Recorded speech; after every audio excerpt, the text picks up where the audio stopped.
We are back here at Royal City Nursery with Tanya Olson. Always great to see you. Thank you so much. It's an absolute pleasure to be here. Beautiful, beautiful day. I know we're into fall. Some days it's been feeling a little bit more summer-like. And that's okay. We'll take it. We'll take it, of course, because, you know, things are going to look a little different once we introduce maybe some cooler weather. Yep. Yep. Things that we should be doing now in our garden, especially when it comes to hosta care. If we're looking to split it, now might be a good chance. Yes, and that is one of the big questions we get throughout the season is, can we split our perennials? When should we be doing that? So in short, yes, please go ahead. You can transplant and you can split most things. Now, when we're talking about most things, we're talking about perennials. So we're actually technically talking about things that are green and succulent all the way to the base. So for our hosta, the awesome part, when we take a look at this, before we split it, we're going to think of it like a potato, right? So you leave a potato on the counter in the cupboard and the eyes start to grow all wonky. Which isn't always the best. No, that's okay. That's all right. So when we think about how our hostas and our perennials grow, most of them have technically eyes or fans, depending on what the structure is. And on this hosta here, this is one that was in a pot and I pulled it out. You can see that there's three very separate plants or three separate eyes. Right. So when you take a look at your hosta in the ground, you're looking for that. Okay. Easy way to start. If you're transplanting, I like to remove all the leaves, and I am not very nice about it. No, they're just gone. That's it. Thank you very much. We are off. That was one of my questions before we started. Like, do you really cut them all? Really. The reason we do this is because we want the energy to go into root production, not leaf production. And then if we do it in the fall, the awesome part is I can totally see what I'm doing now. Perfect. Right? So it's so much easier. Now I split out a chunk a little earlier. So I've got one chunk, complete eyes. Yep. So this is going to get planted.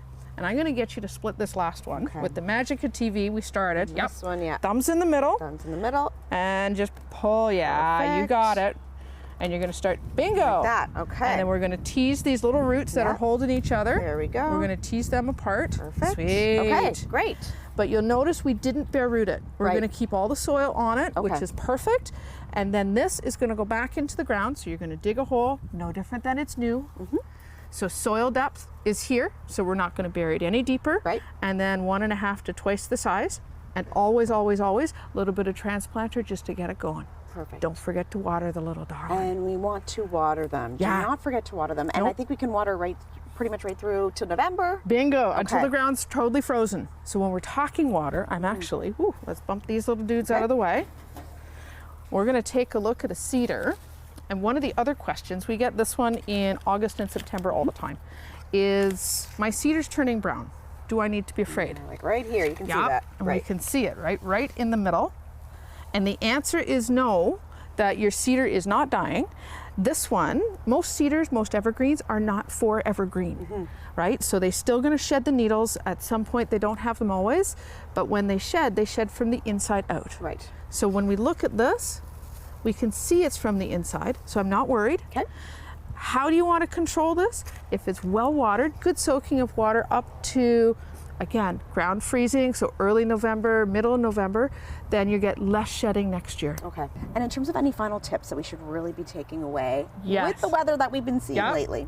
The last PSA we need is those little house plants. Oh, yes. So I've got a fern that's been sitting on my patio for most of the season. Yep. Please, if you haven't taken your tropicals inside, please take them inside this week. You mentioned it before, so this is another, reminder, a friendly reminder. And one of the things we have to remember is that with the weather like this, all the insects right now are going dormant. We want them to, right? Yep. We need those little pollinator dudes to come back, but we don't need those little friends coming inside with us. No, I don't think we want any extra friends. So before you take it inside, just spray it with a little bit of Endol.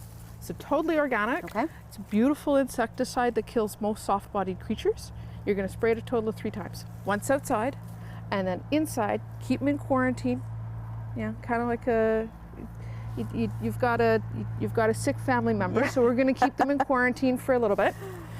And then at that point, You're going to spray once a week for the next 2 weeks. Okay. 3 times altogether. Perfect. See, it doesn't sound so bad. No, not so bad. But get them inside before the little darlings freeze. Yeah, so we don't want anyone letting us know that they waited an extra week or so. Nope, not at all. It's time to do it. Always great insight and tips. Tanya, thank you so much for your time. We'll see you soon.